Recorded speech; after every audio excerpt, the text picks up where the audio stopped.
안녕하십니까. 연면답 회원 여러분들 다 잘 계시지요? 마스크를 벗고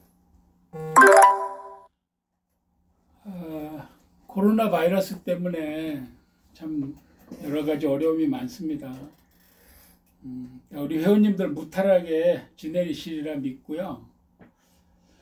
연면답이 계속 강의가 휴강을 하다 보니까 좀 어려움이 있어서 오늘 좀 이렇게 옹색하지만 생방송 형식을 빌려서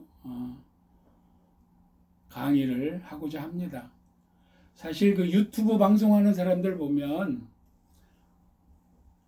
다 스튜디오를 장만해서 정확한 기계들을 가지고 합니다. 화면도 잡아줘야 되고 자막도 넣어줘야 되고 또 뒤에서 다 보조해주는 인력이 있는데 저는 그저 궁여지책으로 지금 핸드폰 하나 켜놓고 하고 있습니다. 좀 여건은 좋지 않지만 그래도 한번 공부를 해봅시다 하는 차원에서 준비를 했습니다. 어설프더라도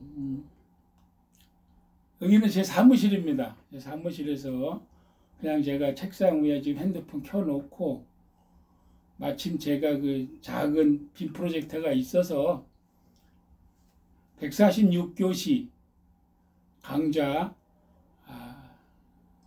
저희들 하던 대로 6시 50분 맞춰서 진행하고요.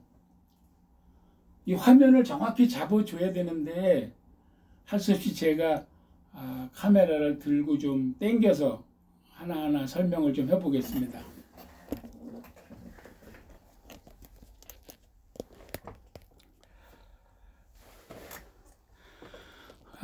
이 사진은 저희들이 지난번에 이집트, 요게 피라미드죠. 대피라미드, 그 다음에 스핑크스. 그렇게 거기 가면 현지 주민들이 이렇게 장난기 어린 사진을 많이 찍어줍니다. 사실 이집트 다녀온 얘기도 많이 해야 되는데 다음에 한번 곧 개강이 되면 편안하게 한번 준비해서 이렇게 하겠습니다. 지금 서로들 대화 주고받으시는 거 다 보입니다. 그냥 편하게 대화도 주고받으시고요.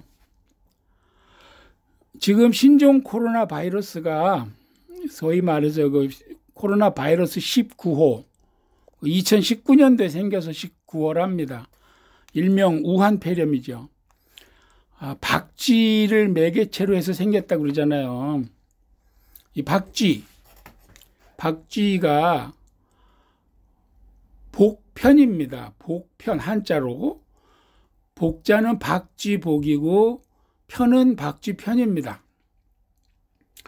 그런데 요 복편의 복이 우리가 복 받는다는 복복자하고 동성 음도 같고 소리가 같고 그래서 자고로 중국이나 우리 한국도 마찬가지로 이 박쥐복자를 복하고 동일하게 여기는 그런 전통이 있습니다. 벌레충자가 붙었죠. 벌레충이 이제 하나로 간략하게 줄어서 복복자하고 붙어서 박쥐복이 된 겁니다. 중국 옛날 동진 때 가롱이라는 사람이 쓴 포박자라는 책에 보면 박쥐가 1000년을 살면 흰색이 된다고 합니다. 검은색인데 그래서 그 흰색이 된 거꾸로 매달린 흰 박쥐를 먹으면 오래 산다. 그런 전통이 있어서 아마 민가에서 박쥐를 먹고 그러지 않았나 싶습니다. 저희들이 감염 전문이나 치료 전문가 집단이 아니고 답사 모임이기 때문에 이와 관련한 얘기는 길게 할 수는 없고요. 박쥐를 답사해서 한번 저희들이 이 와중에도 이 참 전염병 와중에도 한번 짚어보고자 합니다. 저희들이 지난번에 경복궁의 자경전 대비전이죠. 자경전 뒷담에 요 십장생 굴뚝이 있었는데 요 모퉁이에 있는 요 그림, 요 조각, 요게 박쥐입니다. 또 덕수궁에 그 정관원이 있었죠. 고요히 바라보는 정관헌. 고종 황제가 커피를 많이 마시던 곳. 네. 그곳에 이 기둥머리에도 요 부분이 박쥐입니다. 그리고 난간 부분에도 십장생, 소나무라든지 사슴이라든지 이렇게 있는데 내구퉁이야. 요게 박쥐입니다. 그래서 박쥐는 자고로 복을 상징하고 다산 뭐 이런 걸 상징했는데 지금은 아주 세계 각국의 공통의 적이 돼 있죠. 하루빨리 좀 극복이 됐으면 좋겠습니다. 요새 이 코로나 바이러스 때문에 환자 구급차를 많이 TV 화면에서 보게 되는데 제가 문득 궁금한 게 생겼어요. 이 앰뷸런스들 왜 이렇게 스펠링을 활자체를 거꾸로 쓸까? 우리 119 구급 때도 이렇게 거꾸로 씁니다. 그래서 도대체 왜 거꾸로 쓸까?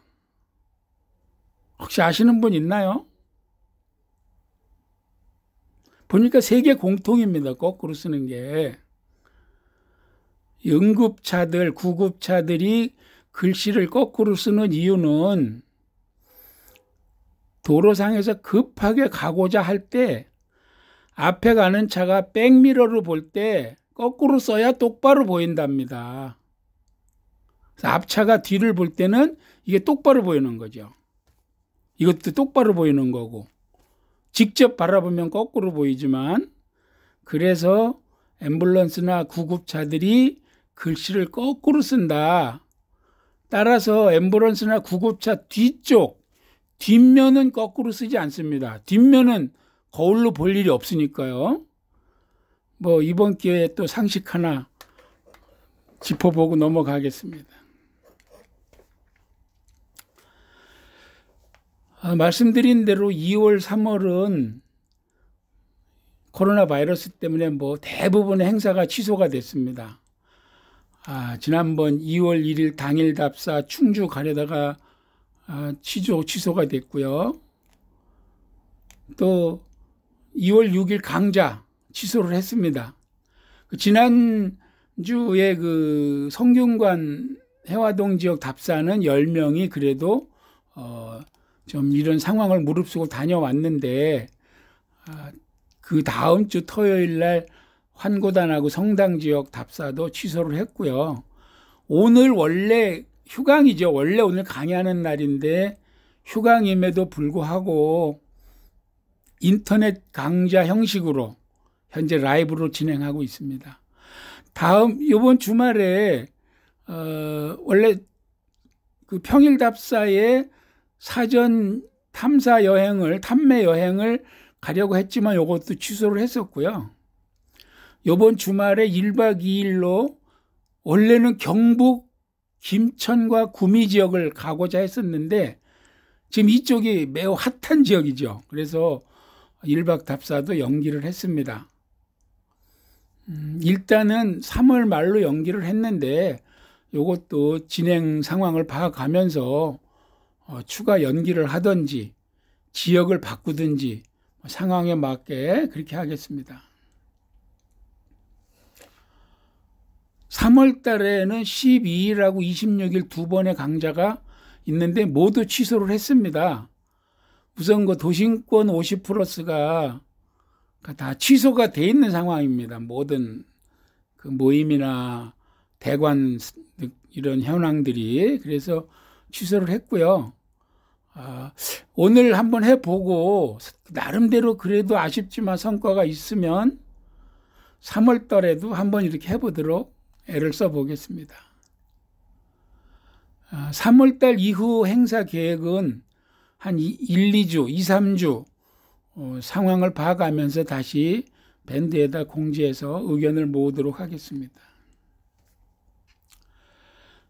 저희들이 그래도 불과 한 일주일 열흘 차이로 이집트 답사 여행을 잘 다녀왔습니다. 현재 계획으로 5월 19일부터 27일까지 동유럽 답사 여행이 계획이 돼 있는데 세계적인 이런 코로나 바이러스 방역 추세 때문에 5월까지 갈지 어떨지 이것도 지켜보도록 하겠습니다. 하반기 해외 답사는 말씀드린 대로 탄탄탄, 카자흐스탄, 우즈베키스탄, 키르기스탄 해서 9월 4일부터 한 15일 정도, 대략 한 300만 원 정도 예상하는 것을 지금 눈여겨보고 있습니다. 그리고 4분기에는 중국 광저우 지역의 불교 전래지를 가보려고 했었는데 역시 지금 많은 이런 어려움이 중국이 또 그 근원지기 때문에 이 역시 어떻게 될지는 조금 더 지켜보도록 하겠습니다. 자, 본론으로 들어가서 불교 문화를 이해하는 그런 시간을 갖도록 하겠습니다.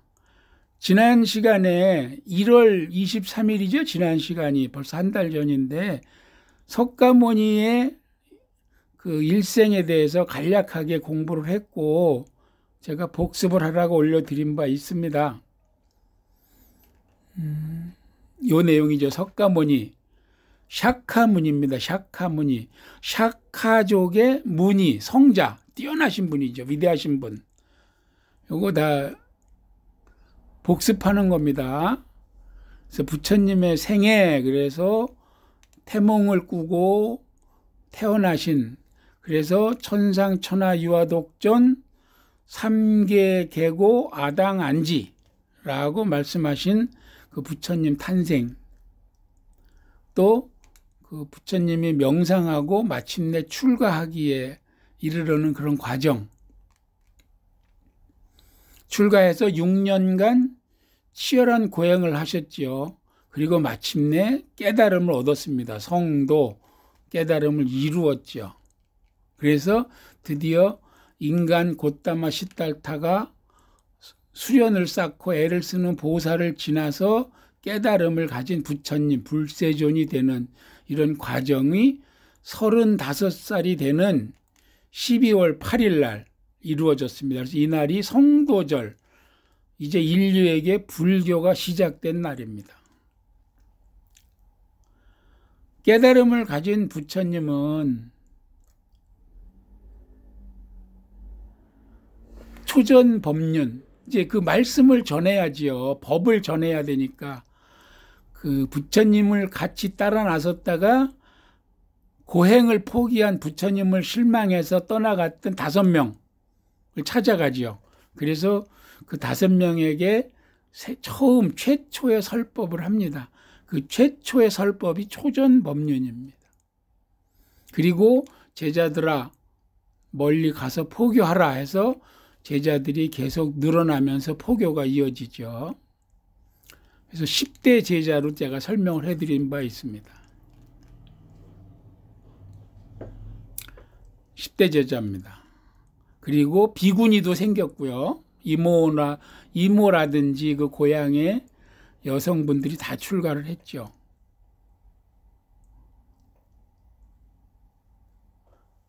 부처님 말년에 3가지 불행한 일이 있었습니다. 부처님의 고향 카필라국이 멸망을 했고요.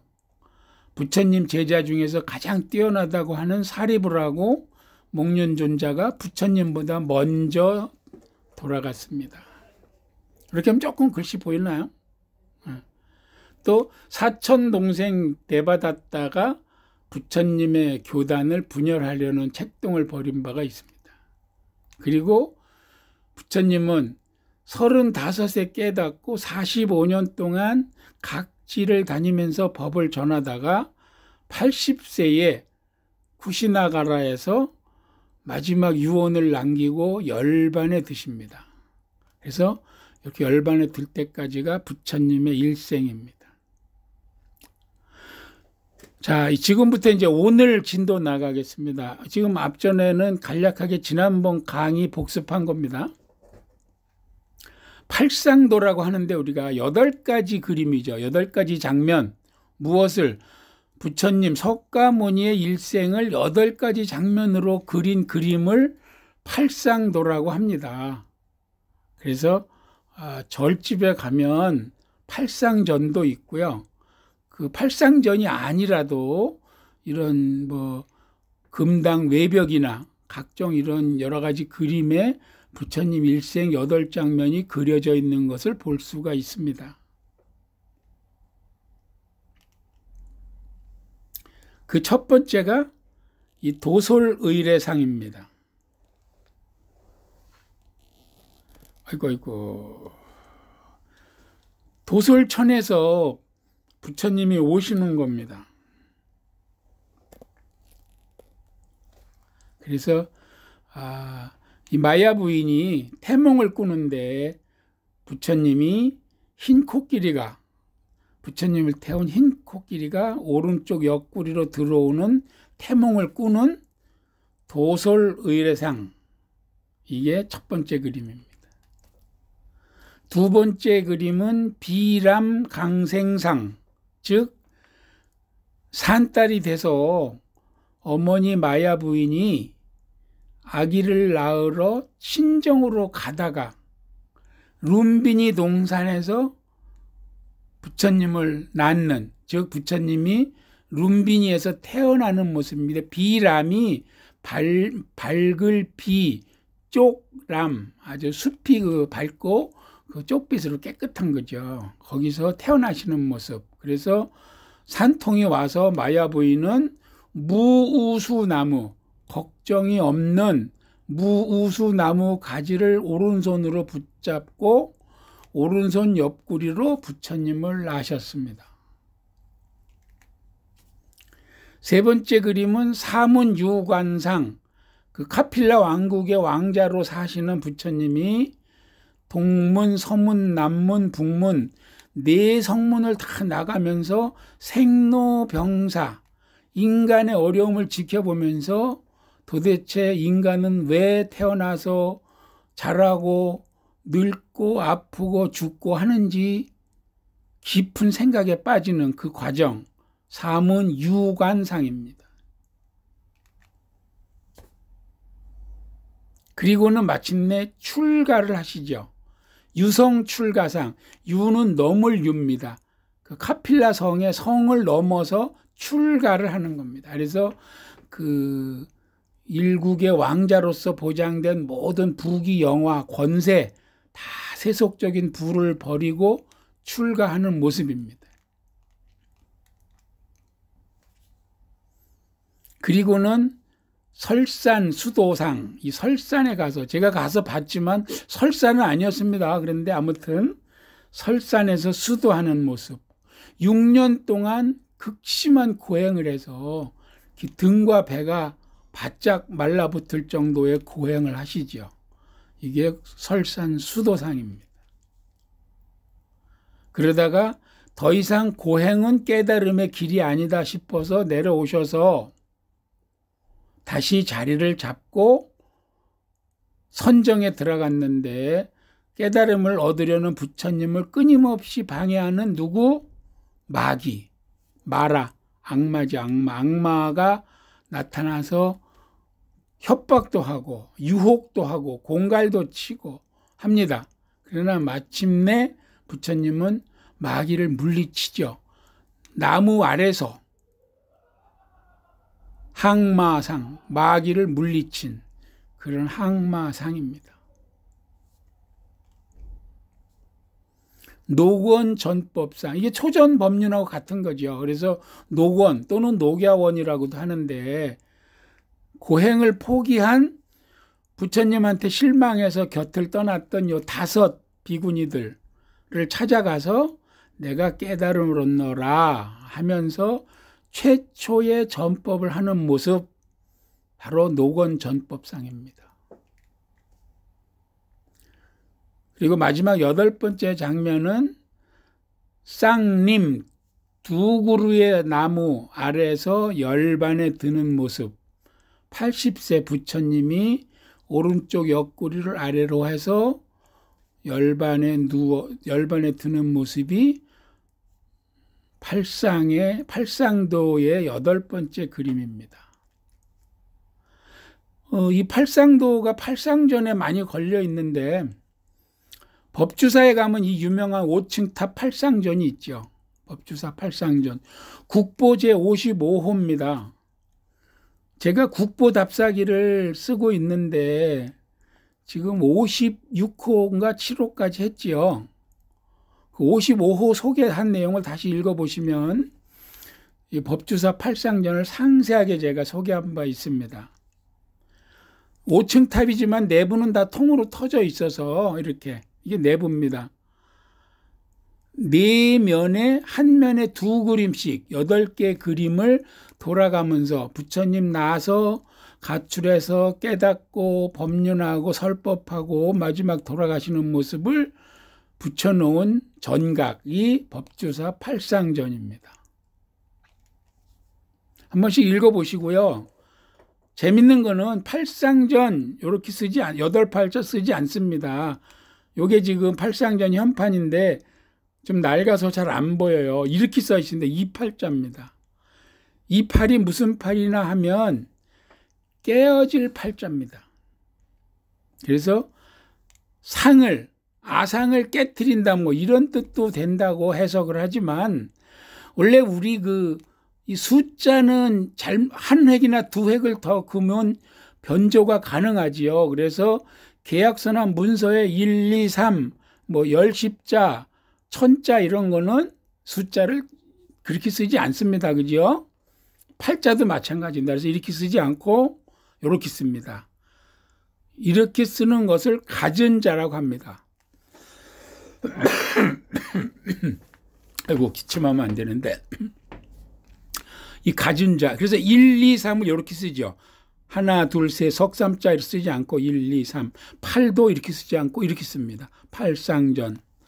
근데 생각보다 이거 잘 아는 사람이 없습니다. 법주사 팔상전 가시면 이 현판에 깨트릴 팔자를 반드시 확인하시기 바랍니다. 국보 55호 제가 쓴 답사기도 한번 상세하게 읽어보시기 바랍니다. 대답에 반응이 없으니까 좀 너무 일방통행을 하고 있네요. 자, 인도로 가보겠습니다. 인도는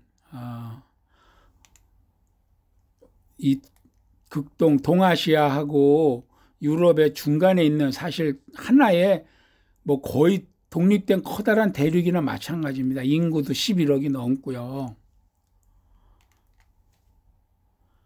제가 2005년에 17일간 인도 배낭여행을 갔다 왔었고요. 2008년에 34일 동안 두 번째 배낭여행을 갔습니다. 그래서 총 51일 동안 인도하고 네팔을 배낭여행을 했는데 인도가 너무 넓다 보니까 주로 요 북인도 지역, 올드 인도입니다. 이 남인도는 주로 영국의 식민지일 때 많이 개발됐던 곳이고 요 북인도 지역이 올드 인도인데요. 여기서 요 삼각형 지역이 골든 트라이앵글입니다. 델리, 인도의 수도 델리, 지금은 뉴델리죠. 그 다음에 요 자이프로, 그 다음에 그 아그라, 요렇게 해서 골든 트라이앵글. 시간이 없는 사람들은 요 지역만 한 뭐 3박 4일 보고 오기도 합니다. 저희들은 이 자이살메르까지 하루 25시간을 기차 타고 가서 이 서쪽 끝으로 가서 사막도 보고 조드푸르, 우다이푸르, 자이푸르, 아그라, 그 다음에 불교에서 아주 역사적인 가치가 많은 산치로 내려갔다가 잔시, 오르차, 카주라호, 이 섹스 사원이 있는 곳이죠. 그 다음에 여기서부터 이 바라나시는 불교의 유적지이기도 하고 이슬람의 유적지이기도 합니다. 그래서 바라나시, 붓다가야, 나란다 해서 룸비니까지 이 불교의 4대 유적지, 8대 유적지를 모두 돌아본 바가 있습니다.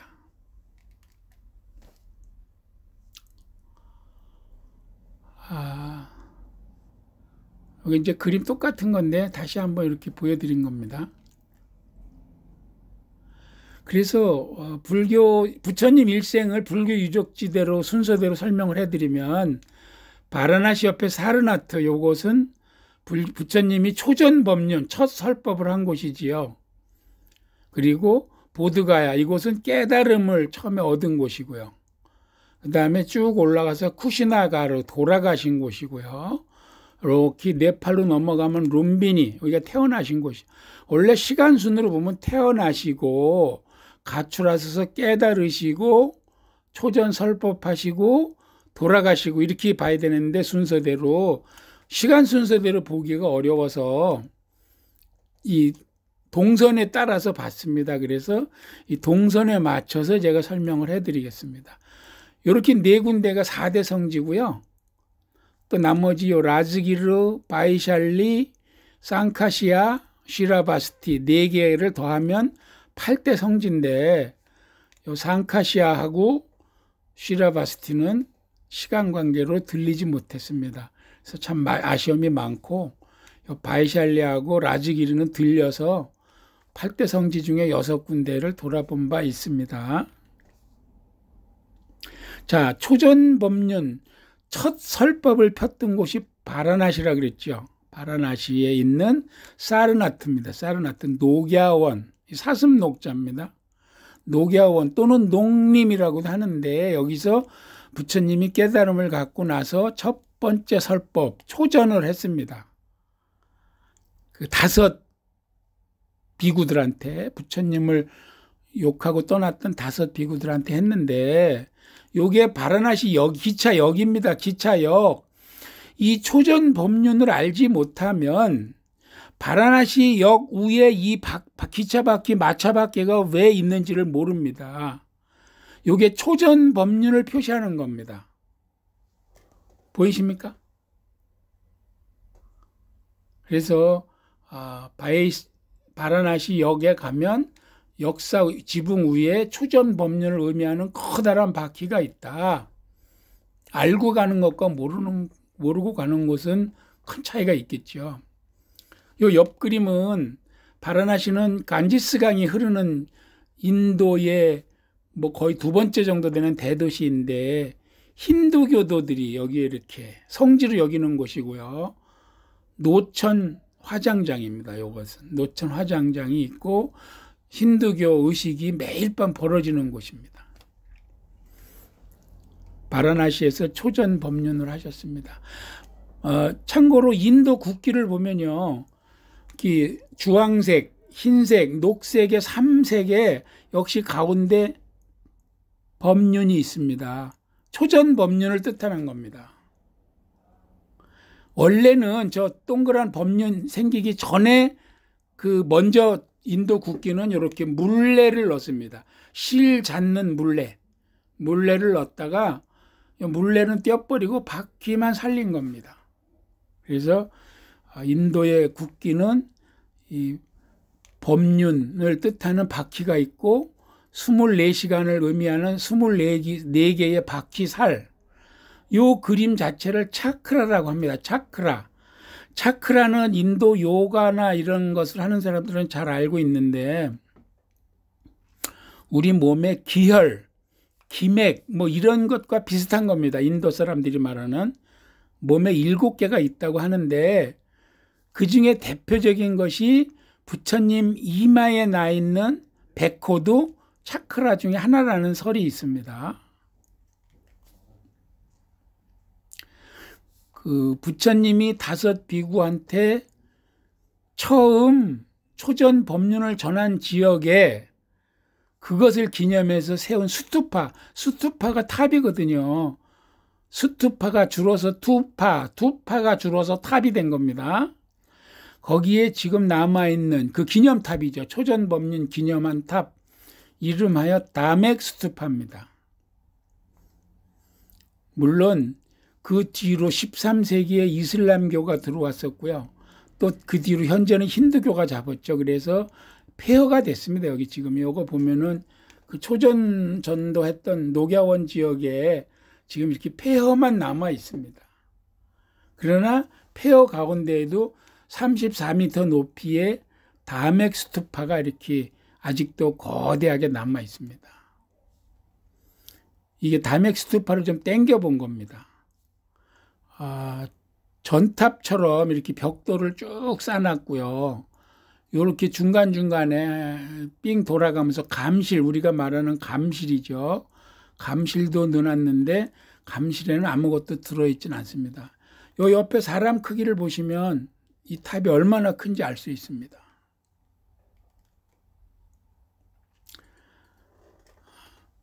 그 불감은 감실은 8개가 있고요. 이렇게 좀 당겨보면 이런 구조입니다. 약간 입체적인 벽돌이 돼 있고 그 아랫부분에는 이렇게 상세하게 당겨보면 화려한 무늬들이 조각이 되어 있습니다.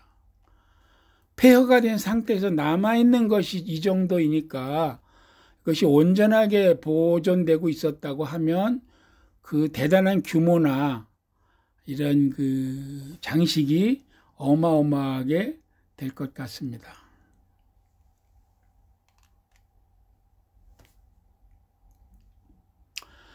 그 녹야원에는 그 5 비구들이 석가모니 부처님을 흉보고 떠나서 자기들끼리 수행을 하던 곳이 그 흔적이 아직도 남아 있습니다.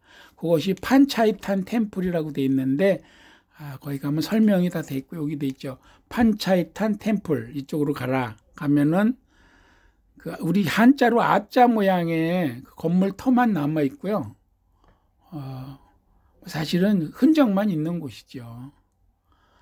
권대호 씨 집중이 잘 안 됩니까? 사실 이런 방식이 뭐 딱히 그 전달이 잘 될지는 모르겠어요. 그래서 아까 그 다맥 스투파는 기념탑이고요.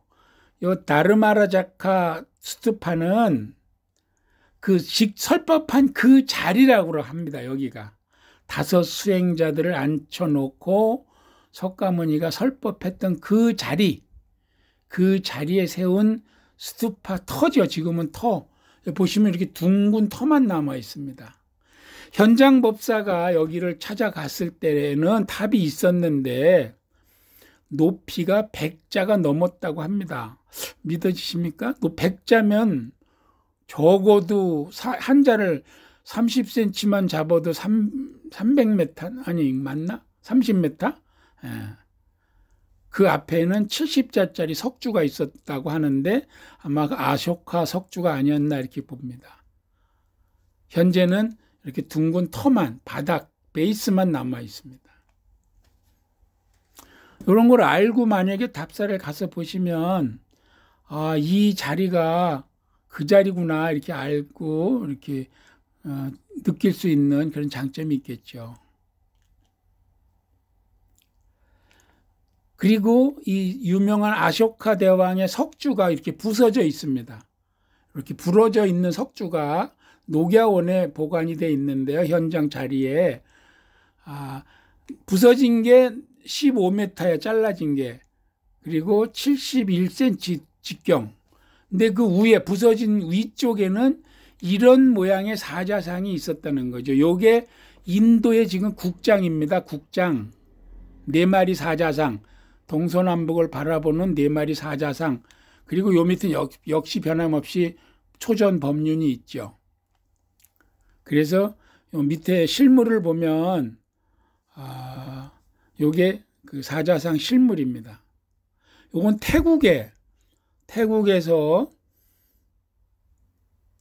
아쇼카 석주의 사자상을 본따서 세워놓은 거라고 합니다.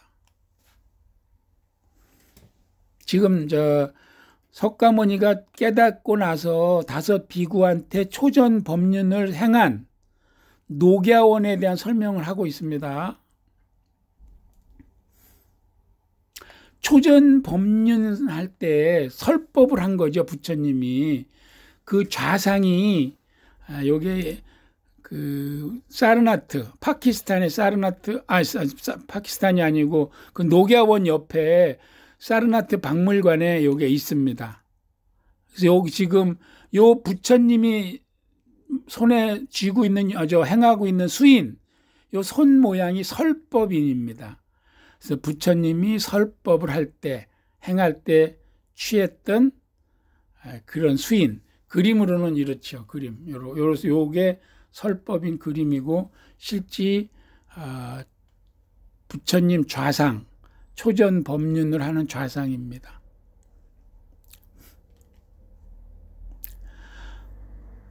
그 사르나트에 마침 저희들이 우리 한국 절이 있었어요. 그래서 녹야원이라는 한국 절이 있어서 그날 녹야원에 들어가서 스님한테 인사하고 한식으로 함께 얻어먹은 그런 사진을 제가 찾아봤습니다. 관계가 무량하네요.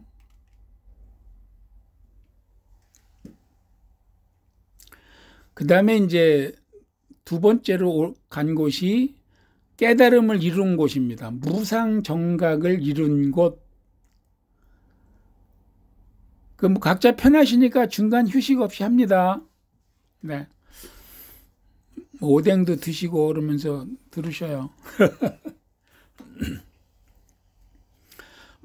부처님은 고행이 더 이상 깨달음의 길이 아니다 이렇게 하고 나서 6년간의 고행을 마치고 내려와서 보드가야입니다. 그곳이 보리스나무 아래에 자리를 깔고 마침내 깨달음을 얻었습니다. 그 자리에 사원을 세웠죠. 그 사원이 마하보디 템플입니다.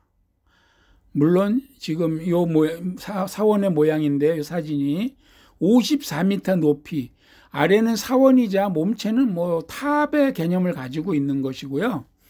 세계유산에 등재가 되어 있는 부처님이 깨달음을 얻은 곳에 있는 마하보디 사원입니다.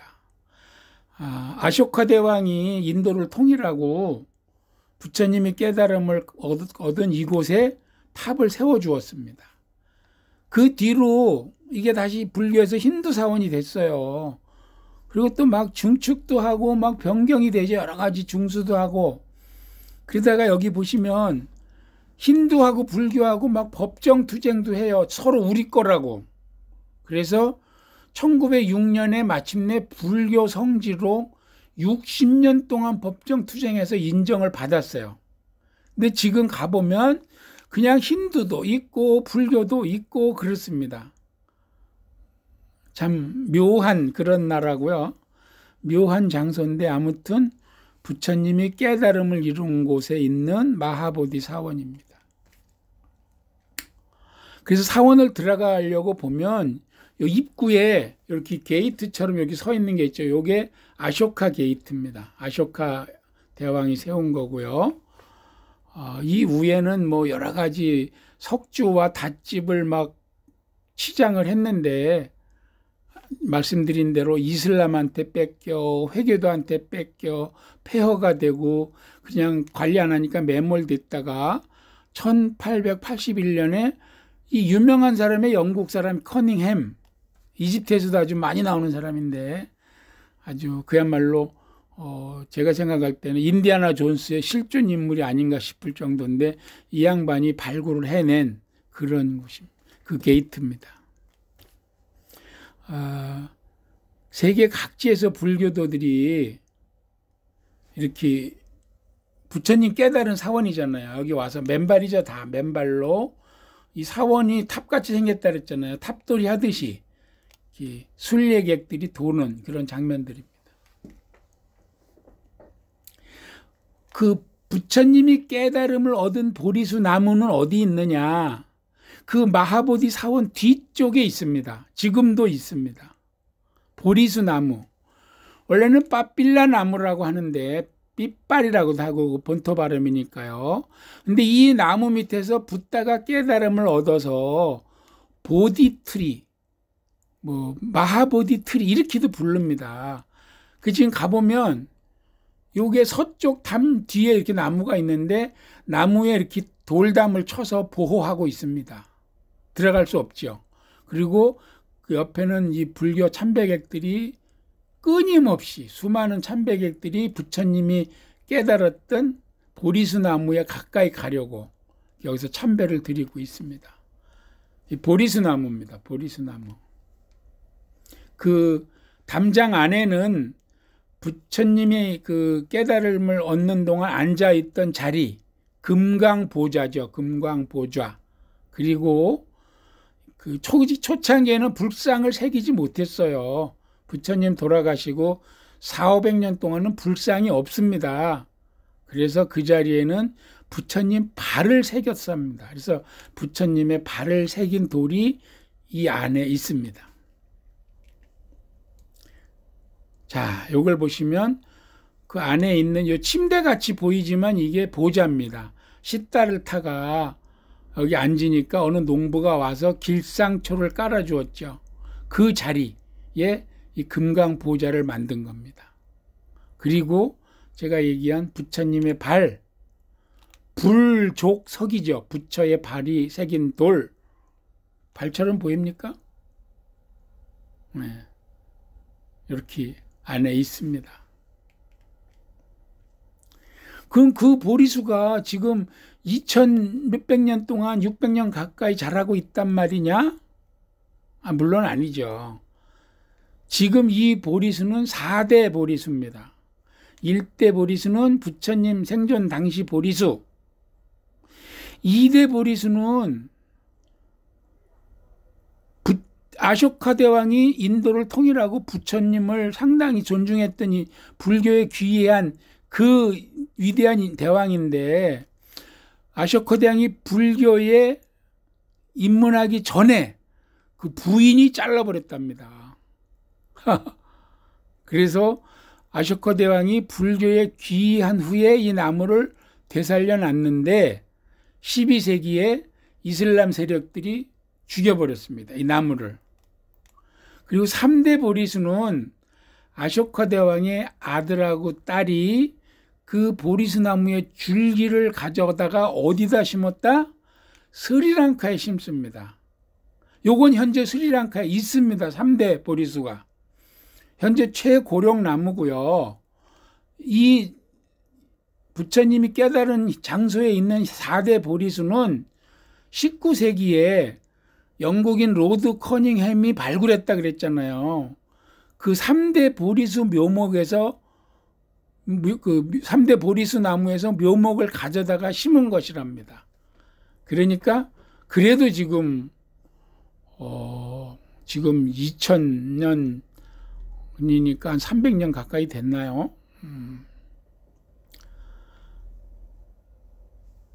전설에 따르면 이 보리수 나무는 한겨울에도 잎이 안 떨어지다가 부처님이 열반에 드신 날, 그날 다 떨어진다고 합니다.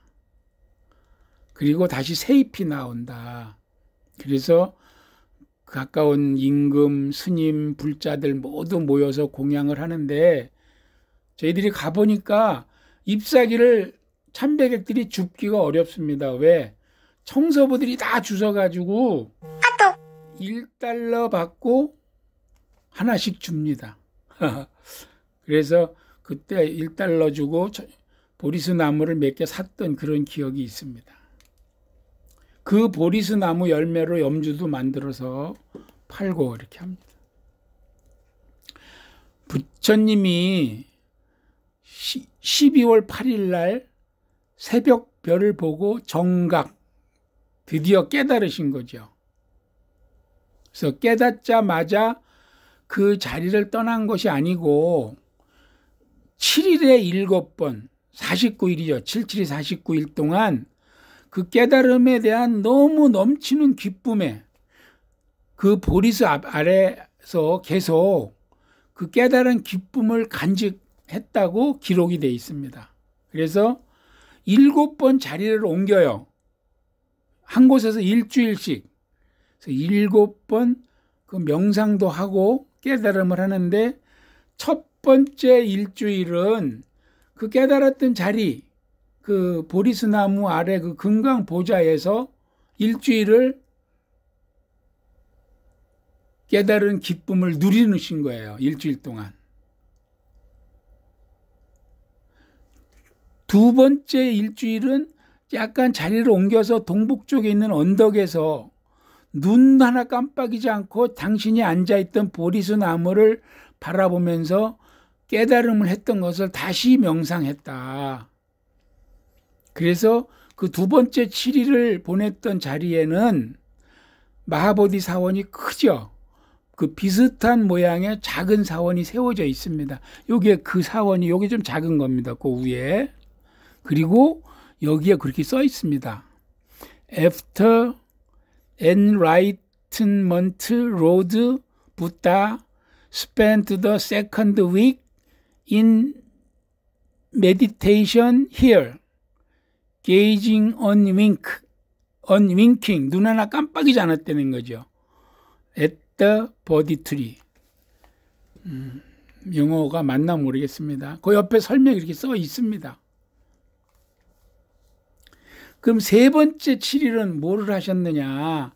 그 보리수 옆에 회랑, 이렇게 회랑 있죠. 여기를 반복해서 오구 가구 명상을 하셨는데 부처님이 걸을 때마다 발 아래 연꽃이 계속 퐁퐁퐁퐁 피어올라서 부처님이 떠다니듯이 그렇게 위로 아래로 다녔다고 합니다. 그래서 이 자리를 경행처라고 합니다. 한문으로는 떠다녔다는 거죠. 가볍게. 그리고 지금은 여기에 발자국마다 연꽃 무늬를 이렇게 돌로 새겨서 부처님이 오고 가고 했음을 표시하고 있습니다. 그 설명이 또 여기 있습니다. 요 영어를 읽어보면 요렇게 다녔다 하는 설명이 있습니다. 세 번째 7일은 이렇게 보내셨고요.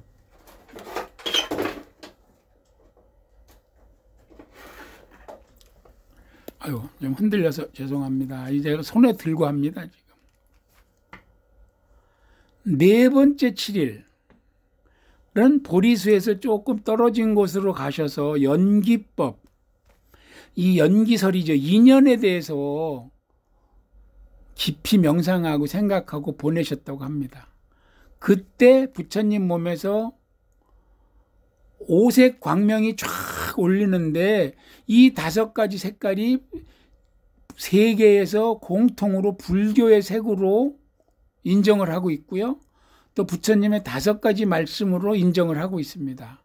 그래서 청색은 살인하지 말라, 황색은 좋은 일을 해라, 적색은 훔치지 마라, 흰색은 선행을 해라, 오렌지색은 술을 먹지 마라라고 했는데 이건 뭐 해석이 조금씩 다를 수도 있겠죠.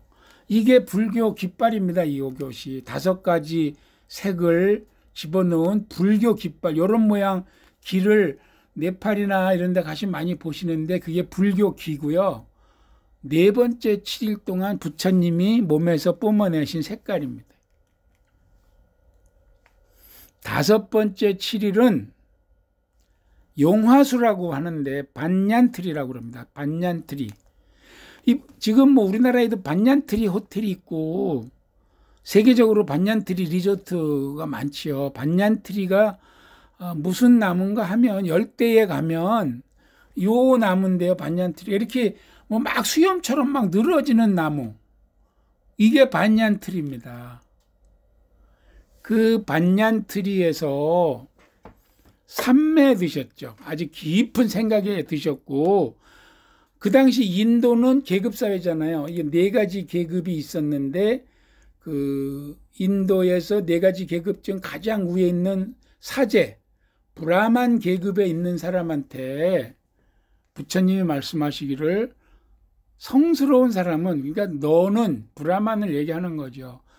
태어나서 성스러운 것이 아니라 그 사람이 어떤 행동을 하느냐에 달렸다. 이게 초전 법문이네. 어떻게 보면 이렇게 법문을 하셨는데 그 브라만은 들은 채도 안 하고 콧방구를 킁킁 끼고 떠나갔다. 그렇게 얘기를 합니다. 알고 보면 첫 제자가 될 수 있는 기회였는데 그걸 놓친 거죠. 그래서 부처님의 제자가 될 수 있는 기회를 놓친 박복한 브라만이 5번째 7일에 나타났었다. 6번째 7일은 호숫가에서 명상에 들었는데 맹렬한 천둥벼락과 폭풍우가 나타났습니다.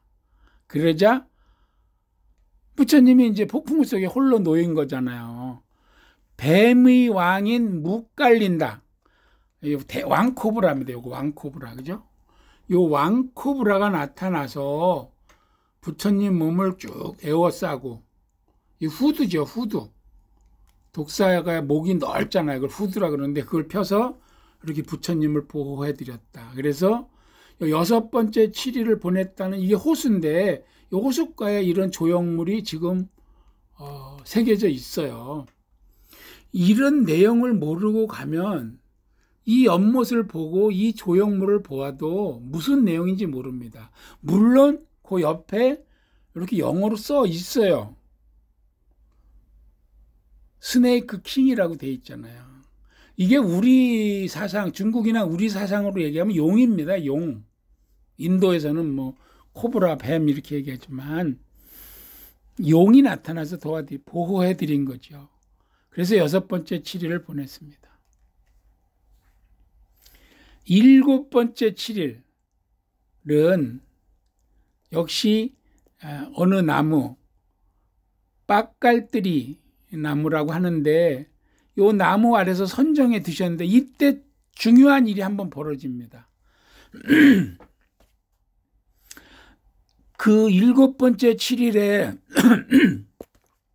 빡갈트리라고 부르는 라자야타나 트리 아래서 선정해 두신 부처님 옆으로 버마 상인, 엄청난 규모의 대상인이었던 것 같아요.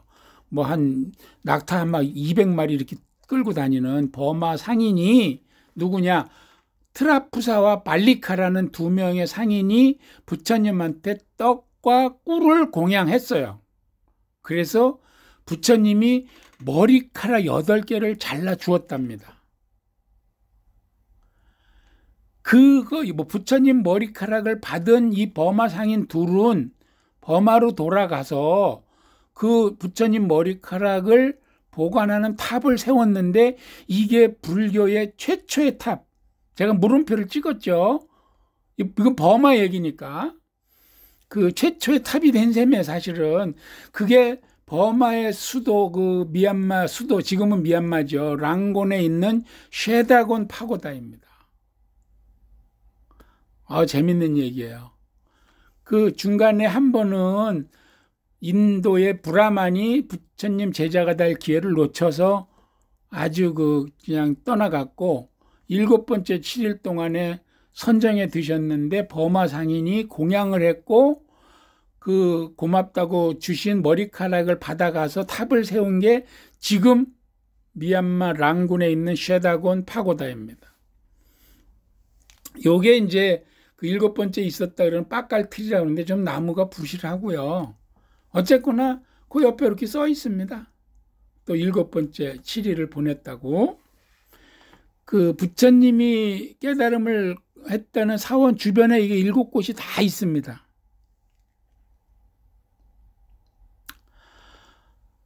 자, 그 다음에 이제 우리가 그 바루, 제가 지난 시간에 불교도들이 쓰는 바루를 얘기할 때 최초의 깨달음을 얻은 부처님한테 사천왕이 나타나서 부처님한테 바루를 바쳤다 그랬죠. 요게 그 바루를 바치는 사천왕상입니다. 페샤와르 박물관에 있는 조각인데 그 일주일 동안 이제 정각을 깨닫고 막 희열로 보내셨잖아요. 그리고 아까 그 버마 상인들이 수레가 500대네요. 200대가 아니고 엄청났네. 500대를 끌고 가서 이 꿀하고 미숫가루 보리떡을 공양할 때에 바루가 없잖아요. 그 당시에 부처님이 바루가. 그래서 사천왕이 내려와서 처음에는 금으로 된 바루를 드렸는데 부처님이 출가한 자가 무슨 금이냐 맞지 않는다 해서 4명의 사천왕이 각각 돌로 된 바루를 드렸다 그랬죠. 그래서 요거를 받아서 거기다 공양을 드셨다 그 얘기입니다. 그러니까 첫 번째 공양이 바로 버마 상인들이 준 꿀과 미숫가루와 보리떡이군요. 그리고 그때 비로소 4개의 바로가 부처님한테 생겼고 사천왕상이 준 거 그건 돌로 됐는데 지금은 다 이제 나무로 된 4개의 바로를 쓰는 거죠. 불교도들이 스님들이. 그 버마 상인들이 부처님 머리카락을 모시고 세웠다는 쉐다곤 파고다. 저희가 버마 미얀마에 답사또 갔었잖아요. 이 쉐다곤 파고다 설명을 해드리겠습니다. 요게 쉐다곤 파고다입니다. 전부 이 외장이 실제 금입니다. 이 쉐다곤 파고다는 랑곤의 한가운데 서 있는데 버마의 수도 랑곤에 이 베이스 자체가 60m 정도 되는 언덕이고요. 그 위에 99m 높이의 탑을 세웠는데 요게 쉐다곤 파고다입니다. 기단은 하나, 둘, 셋, 넷, 4단의 기단으로 돼 있고 요 위에 이렇게 둥근 모양의 탑을 올렸는데 역대 국왕들과 대신들 불자들이 여기 1000년 동안 여기만 입힌 금이 45톤이랍니다. 실화입니다. 실화. 금 45톤. 그리고 요 탑의 상륜부 있죠. 요 상륜부. 요 데코레이션 해놓은 상륜부에는 요건 높이가 13m인데 78캐럿짜리 다이아몬드가 있고요. 그 다음에 5448개의 작은 다이아몬드와 2317개의 루비 사파이어와 대형 에메랄드 그리고 황금종 1065개 은으로 된 종 420개를 매달아서 장엄을 꾸민 거죠. 이 쉐다곤 파고다의 대탑은 유일하게 세계에서 유일하게 부처님 생전 시에 만들어졌다. 돌아가시고 만든 게 아니고 원래 탑은 부처님 돌아가시고 열반하시고 그거를 답이 화장에서 나온 사리를 나눠서 탑을 세웠다고 하는데 이 탑은 부처님 살아서 세운 탑이라는 겁니다. 대단하죠. 그래서 미얀마도 한번 가보면 좋습니다. 쉐다곤 파고다 기억하시고요. 내년 봄에 미얀마 한번 답사를 더 갈까 합니다. 왜? 저희가 갔을 때 요 파고다를 못 봤거든요. 요게 이름은 짜익티오 파고다인데 이거는 바위 위에 탑을 세운 건데 이 바위가 우리 흔들바위 같이 사진을 보면 금방 떨어질 것 같은데 안 떨어지는 바위입니다. 그 위에 탑을 세웠고요. 여기도 2500년 전에 부처님의 머리카락이 있다 그래서 세운 탑이라고 하는데 조금 전설의 근거는 좀 빈약하죠. 여기는 이 바위요 실제 우리가 알고 있는 그냥 자연 바위에 금딱지를 입힌 겁니다. 그래서 지금은 황금바위입니다. 이 위에는 남자만 올라갈 수 있습니다. 여자들은 올라가지 못합니다. 멀리서만 볼 수 있습니다. 자, 미얀마 말이 나왔으니까 저희가 미얀마 수도 양곤, 그 다음에 실제로 유명한 데는 이 바간이죠. 바간. 그 다음에 만달레이, 짜익티오. 조금 아까 그 황금바위가 요 양곤 가까이 짜익티오에 있는데 저희가 요 짜익티오를 못 가봤어요. 만달레이도 못 갔나? 만달레이는 갔구나. 짜익티오를 못 가봤어요. 그래서 바간하고 만달레이는 보고 양곤을 보고 그냥 돌아왔는데 짜익티오를 보기 위해서 내년 봄에 한 번 더 갈까 싶습니다. 근데 재밌는 거는 요게 미얀마 3대 성지예요. 바간이 빠지고 만달레이, 양곤, 짜익티오. 왜 바간이 미얀마 3대 성지에서 빠지지? 만달레이를 갔다는 증거. 요게 만달레이에 있는 그 마하무니 파야가 탑이라는 뜻인데 버마 말로 여기에도 이거 금불상, 금을 붙이는 불상인데 여기도 똑같이 여자들은 못 들어갑니다. 남자만 가서 금을 붙일 수 있어요. 근데 이제 다시 말이 돌아와서, 아니 이 유명한 바간이 왜 미얀마 3대 성지에 빠져 있느냐 보니까, 바간은 미얀마 3대 성지가 아니고 아시아 3대 성지입니다. 아시아. 바간, 캄보디아, 앙코르왓, 그리고 놀랍게도 인도네시아에 있는 족자카르트의 보르부드르 사원이 유명하답니다. 자, 바간 가봤죠. 앙코르와트 가봤죠. 여길 못 가봤습니다. 그래서 내년에 또 인도네시아도 가봐야 됩니다. 그래서 미얀마와 인도네시아 내년에 가볼까 합니다. 요 불교 3대 성지, 불교 3대 성지 잠깐 동영상 하나 보여드릴게요.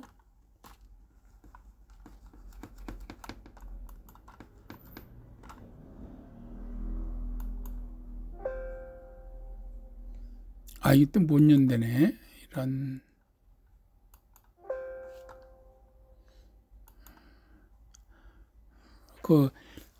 요 바간하고 앙코르와트하고 보르부드르 사원을 보여주는 동영상이 있는데 다음에 제가 보여드리겠습니다. 지금 뭐 에러가 안 나네요. 에러가 나네요. 요게 바간이죠. 바간. 수천 개의 탑이 있다는 바간. 진짜 멋집니다. 하루 종일 돌아도 다 못 보죠. 마차 투어합니다. 마차 타고.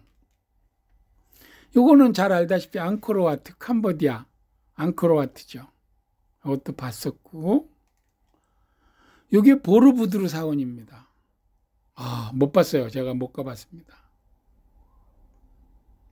내년에 가겠습니다. 내년에. 올해는 일정이 꽉 차서, 뭐 잘하면 하반기 일정이 틀어지면 올해 갈 수도 있습니다.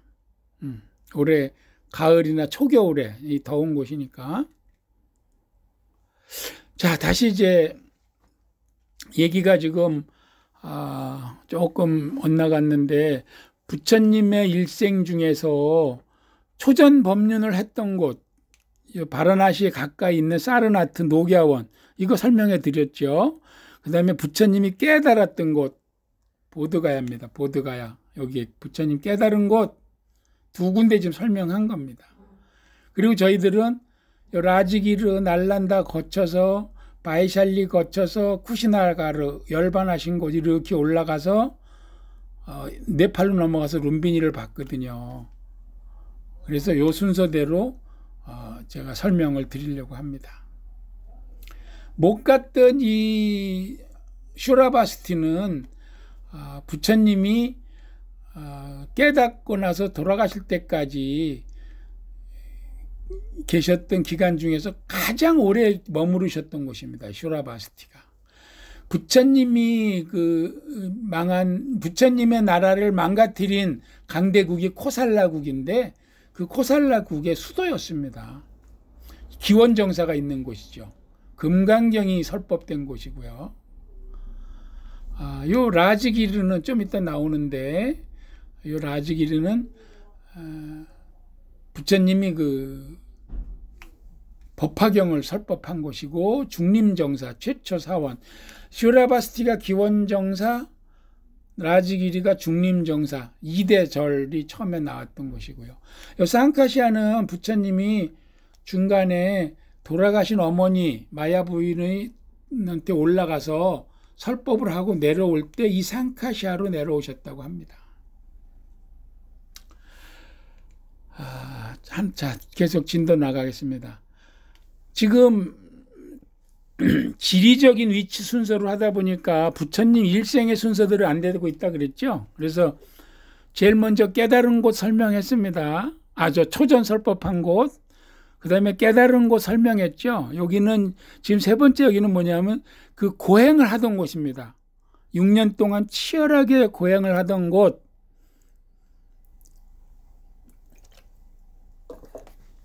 설산고행이라고 하는데, 제가 가보니까 설산이 아니더라고요. 석산이더라고요. 그 이름이 전정각산. 이게 무슨 이름인가 했더니 뜻이 한자는 뜻글자니까 정각을 이루기 전에 있었던 산. 여기서 고행을 그만두고 내려와서 정각을 이루셨거든요. 그러니까 여기는 정각을 이루기 전에 갔던 산, 전정각산. 인도의 비하루주고요. 현지 지명은 둥게수와리. 둥게수와리가 현지 지명입니다. 이곳에 수자타 마을이 있어요. 수자타 빌리지, 또 수자타 아카데미가 있는데 요 산이 높지도 않아요. 요 쭉 따라서 걸어 올라가서 부처님 고행했던 산을 올라가 봤는데 그 돌산이죠. 돌산이고 여기서 죽게 생겼다. 그래서 부처님이 고행을 그만두고 내려옵니다. 그랬더니 그 니란자나 강에서 목욕을 하죠. 이제 고행을 포기하고 그랬을 때 장림 처녀 수자타가 우유죽을 끓여서 우유에 쌀을 넣어서 죽을 끓여서 부처님을 드려요. 그래서 여기 이제 수자타 마을이 된 겁니다. 수자타 마을에 가보려고 그랬더니 여기서 한참 들어가는데 도로가 차량 접근이 어렵다고 저기 못 갔고요.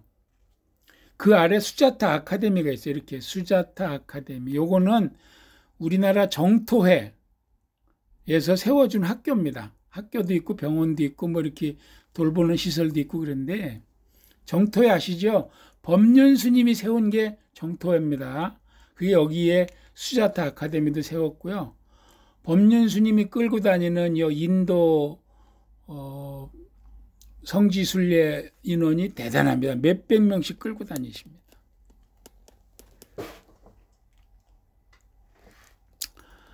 여기에서 부처님이 6년간 고행을 할 때 그 최악의 상태의 모습이 요겁니다. 이게 그 불상도 있었죠. 고행상.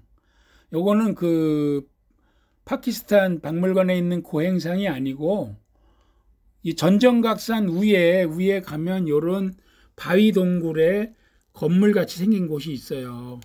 요 안에 요 고행상이 있습니다. 근데 기록에 보면 요렇게 나와 있습니다. 이게 불소행찬 부처님이 그 다닌 기록에 나와 있는 건데 제가 읽어보겠습니다. 그 6년간 고행을 극도로 할 때 마지막 상태입니다. 나는 하루를 대추 한 알로도 보냈으며 맵쌀 하나를 먹고도 지냈으며 하루에 한 끼, 사흘에 한 끼, 이윽고 일주일에 한 끼를 먹고 보름에 한 끼를 먹었다. 그래서 내 몸은 무척 수척해졌다. 내 볼기는 마치 낙타의 발 같았고 내 갈비뼈는 오래 묵은 집에 무너진 석가래 같았다. 내 백가죽은 등뼈에 들러붙었기 때문에 일어서려고 하면 머리를 쳐박고 너무 어지러운 거죠. 굶었으니까. 시달다 태자는 이제 목숨을 마쳤구나. 곧 죽을 것이다. 라고 사람들이 말했다는 겁니다. 그래서 더 이상 고행은 깨달음으로 가는 길이 아니다. 라고 중지하셨다는 거지요. 요 사진은 저희들이 그 산에 갔을 때 산을 내려와서 보니까 그 마을 어귀에 그냥 들판에 장이 쓴 겁니다. 그러니까 여행객들이 다니는 코스가 아니고 그냥 인도 사람들 현장 삶의 현장을 저희들이 들어간 거죠. 구경 삼아 들어갔다가 저희들이 들어갔는데 이 시장이 중단됐습니다. 왜? 우리 구경하느라고. 무슨 우주인이 나타났는지 알고요. 실화입니다. 실화. 자, 그 다음에 우리가 왕사성 절에 다니신 분들은 많이 들었을 건데 이 왕사성이 바로 그 라즈기르입니다. 그 깨달음을 얻었던 전정각산인 바로 옆 지역 이름이 라즈기르인데 라즈가 왕이고 기르는 도읍입니다. 그러니까 왕의 수도, 왕사성이죠.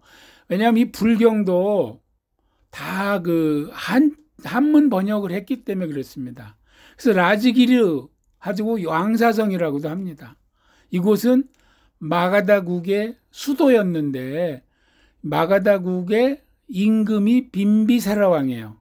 이 빈비사라 왕이 부처님이 깨달았다는 소문을 듣고 초청을 합니다. 그래서 설법을 좀 해주세요. 라고 설법을 청하죠. 바로 이 라즈기르 왕사성에서 법화경이 설파가 됐는데 그 산이 우리가 잘 알고 있는 영취산이고요. 그 설법이 펼쳐진 그 장소, 그 그림이 영산회상도입니다. 그리고 이곳에서 불교 승단 최초의 사찰인 중림정사가 생깁니다. 그래서 4대 성지에는 못 들어갔지만 8대 성지에는 이곳이 들어갑니다. 그런데 인도 불교 성지도 지금 가장 손을 빨리 많이 써놓은 것이 일본입니다. 일본의 그 일연정정교 있죠. 이게 일본 절에서 세운 산문입니다. 일본 절 엄청 커요. 이것은 일본 절 뒷산으로 올라가는 곤돌라. 인도 사람들이 엄청 줄 서서 이거 타고 산으로 올라갑니다. 그러나 저희는 이쪽 안 들리고, 당연히 안 들리고 어디로 갔다? 영치산으로 올라갔죠. 부처님이 설법을 했다는 영치산, 영산회상도의 현장. 영취산은 영축산이라고도 합니다. 영축산. 우리나라는 영축산으로 통일을 했습니다. 해인사 뒷산이 영축산입니다. 영취산, 영축산 막 섞어 쓰다가 영축산으로 통일을 했습니다. 지금은 현지 지명은 그리다 굿다 언덕, 그리다 굿다 힐이라고 여기가 써 돼 있습니다. 이게 그리다 굿다 힐 현지. 저 위에 단 같은 게 쌓여져 있지요, 정상에. 그래서 부처님이 깨달음을 얻고 5 비구한테 초전 설법을 했잖아요. 그리고 오는 길에 가섭삼형제도 사실은 부처님만은 못하지만 수많은 제자들을 이끌고 있는 성인이었어요. 삼형제. 큰 형이 원성강님 오케이 통도사 뒷산 영축산 죄송합니다. 해인사가 아니고 통도사 뒷산 정정합니다. 땡큐. 그래서 이 가섭삼형제 얘기하다 말았는데 가섭삼형제도 부처님 못지않은 엄청난 제자들을 거느린 성자였는데 뭐 큰 형이 제자가 뭐 500명, 작은 형이 200명, 셋째가 뭐 100명 막 이런 식으로 제자를 두고 있던 그 삼형제가 몽땅 부처님한테 귀의한 거예요. 그래서 뭐 갑자기 제자가 뭐 500명, 1000명이 늘어났죠. 그 놀라운 소식을 들은 임금 빈비사라 왕이 부처님을 영접을 했고 땅을 내줘서 생긴 절이 중림정사입니다. 중림정사는 그러니까 빈비사라 왕이 부처님한테 헌증 받들어 드린 절이죠. 요게 이제 영축산에 올라가는 길입니다. 요 길 이렇게 좁고 그냥 차는 못 올라가고 사람만 올라가는 길인데 요게 빈비사라 로드예요. 요 길 이름이 빈비사라 임금이 이 빈비사라 왕이 부처님을 만나러 올 때 여기쯤 오면 수행원들을 돌려보내고 여기서부터는 임금님 혼자 올라왔다고 합니다. 부처님을 만나러 가는데 쭉 늘어선 수행원들을 데리고 갈 수 없다 해서 혼자 올라왔고 그래서 이 길이 빈비사라 로드입니다. 자, 영치산, 영축산, 통도사 맞네요. 죄송합니다. 제가 조금만 참았으면 될 건데 영축산 통도사입니다. 한동안은 영치산도 얘기를 했었는데 아까 얘기했죠. 인도에서는 그리다구타를 의역 뜻풀이로 한 거예요. 독수리바위. 그게 영취산인데 영어말 영자 독수리 취자에서 영취산인데 영취의 불교식 발음은 영축이랍니다. 영취로 하면 불교가 아닌 거예요. 독수리 취는 정확하게 표현했지만 불교식이 아니다. 그래서 불교식으로 영축산이라고 한다. 그래서 지금 양산이나 그 부산 그쪽에 가면 행정명도 정확하게 영축산으로 바꿨습니다. 그래서 2001년부터 양산시 요청으로 영축산으로 통일을 했습니다. 참고하시고요. 통도사입니다. 해인사가 아니고. 거기서 법화경을 설명한 게 바로 그 유명한 영산회상. 우리가 법당의 뒷배경에 걸개 그림으로 영산회상도 수없이 걸려 있거든요. 바로 여기서 부처님이 법화경을 설법한 겁니다. 요게 독수리 같이 생긴 바위래요. 독수리 같습니까? 요게 영산회상을 한 그 자리입니다. 여기에 수천 명이 앉을 수 있겠습니까? 앉았답니다. 부처님 말씀 들으려고. 그 밑에는 이렇게 동굴이 돼 있어요. 동굴. 붓다 동굴입니다. 붓다 동굴. 부처님이 3년 동안 하한거 3개월을 여기서 보냈다고 그래요. 3년 동안은. 3년 뒤에는 이제 중림정사가 생겼죠. 그래서 중림정사로 가서 이제 그 뒤로는 하한거를 보낸 거예요. 여기서 3년 보낼 동안은 중림절이 없었어요. 그래서 붓다 동굴에서 보냈다. 또 그 유명한 여마미소 있죠. 부처님이 연꽃을 들고 있으니까 그 뜻을 가섭만이 알고 웃더라. 그래서 여마미소다 라고 했죠. 자, 여기서 부처님이 이제 마가다국의 빈비사라 왕 초대를 받아서 설법도 법화경 설법을 하고 제자도 수백 수천 명을 얻고 또 최초의 그 중림정사도 생기고 비약적인 발전을 하는데 고향에 누가 있습니까? 아버지가 있죠. 아버지 정반왕. 어머니는 돌아가셨지만 그래서 이게 왕사성에 와 있으니까 고향에 가까이 온 거예요. 깨닫고 초전법륜하고 한 곳에 비해서는 지금 카필라국에 더 가까워진 겁니다. 점점. 그러니까 아버지가 고향에 한번 오세요. 아드님 부처님한테. 그래서 아드님 부처님이 고향에 갑니다. 아버지가 오라니까. 고향에 가서 그때 고향에 있던 모든 여자들이 다 출가합니다. 그래서 비구니가 이때 비로소 탄생을 하죠. 부처님은 처음에 비구니는 안 된다고 그랬어요. 근데 제자 아난이 그렇게 간청을 해서 부처님이 8가지 조건을 더 붙여서 남자가 출가하는 것보다 더 많은 조건을 붙여서 허락을 해서 이때 비로소 비구니가 탄생을 하게 됩니다.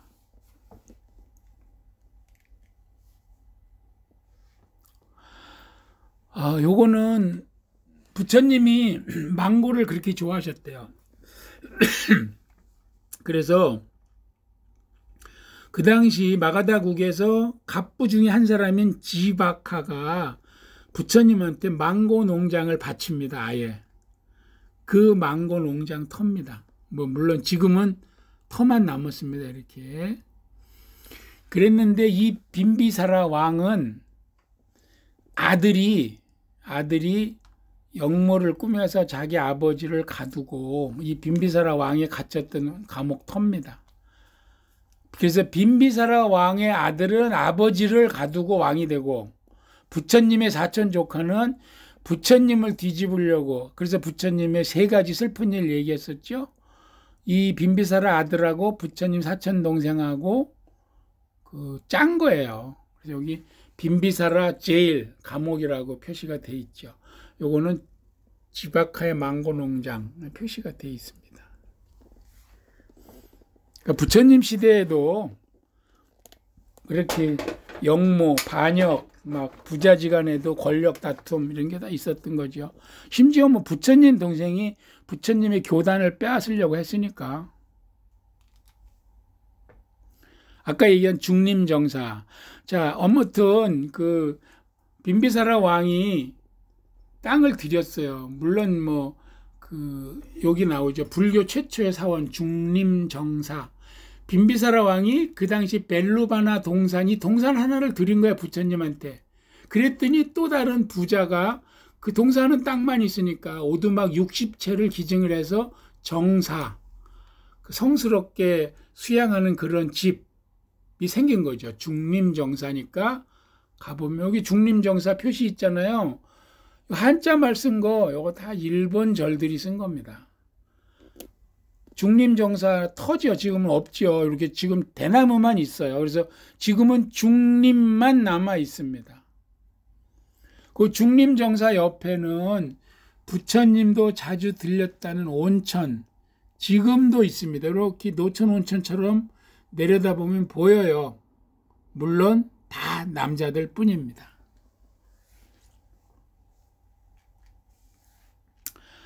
그 다음에 재밌는 것은 이 칠엽굴이 있어요. 칠엽굴.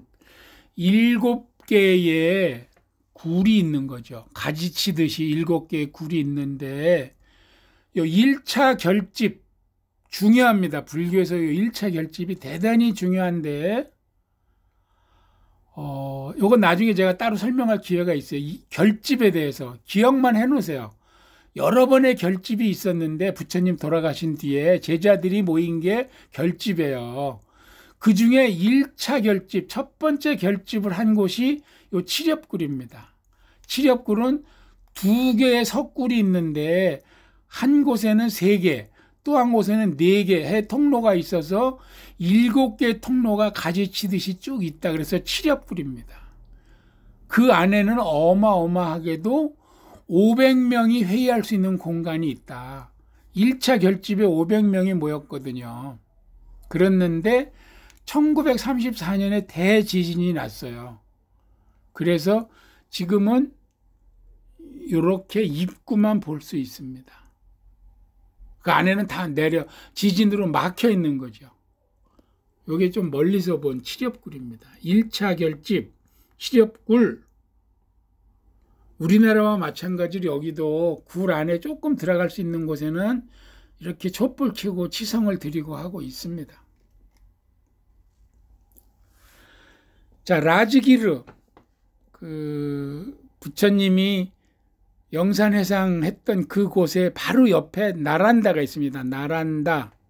나란다는 불교대학이 있어서 유명한 곳입니다. 이 나란다 불교대학은 세계 최고, 올드죠, 올드고. 자, 이 나란다 불교대학은 물론 지금은 터만 남아 있는데 중국의 현장법사 있죠. 16년 동안 서역 138국을 다닌 기행문을 쓴 그 기행문이 대당 서역기거든요. 그 현장법사가 여길 들렸어요. 언제? 640년에. 그 나란다 대학에는 뭐라고 되어 있냐면 교수 2,000명, 전 세계에서 온 학생은 1만 명, 학승이죠, 학승. 2,000명 교수진에 학생 1만 명이 있었다. 우리나라에서 간 사람들도 있었더라, 이렇게 되어 있습니다. 근데 인도에서 나중에 불교가 없어지잖아요. 쇠퇴하고 이 날란다 대학도 그냥 무너져서, 그리고 그 뒤로 이슬람 세력이 침입을 할 때 여기는 완전히 생존자가 한 명도 없이 다 없애버렸다는 거예요. 엄청나게 규모가 크고 담이 높으니까 뭐 군대인 줄 알았는지, 응? 그 많던 책도 다 태워버렸다는 겁니다. 이곳은 부처님 제자 중에서 나란다는 사리불과 목련불의 고향입니다. 그래서 이 나란다 불교대학에는 사리불 탑이 지금도 있습니다. 여기까지만 하죠. 오늘 뭐 5분 남았지만 여기 이제 이어지는 얘기가 기니까 잠깐만, 여기 요것도 안 되려면 원래 나란다 불교대학을 보는 동영상이 있었는데 요것도 안 나오려나 한번 보겠습니다. 이거 안 열리네. 이게 지금 시스템의 문제인데요. 다음에 이것도 보여드릴게요.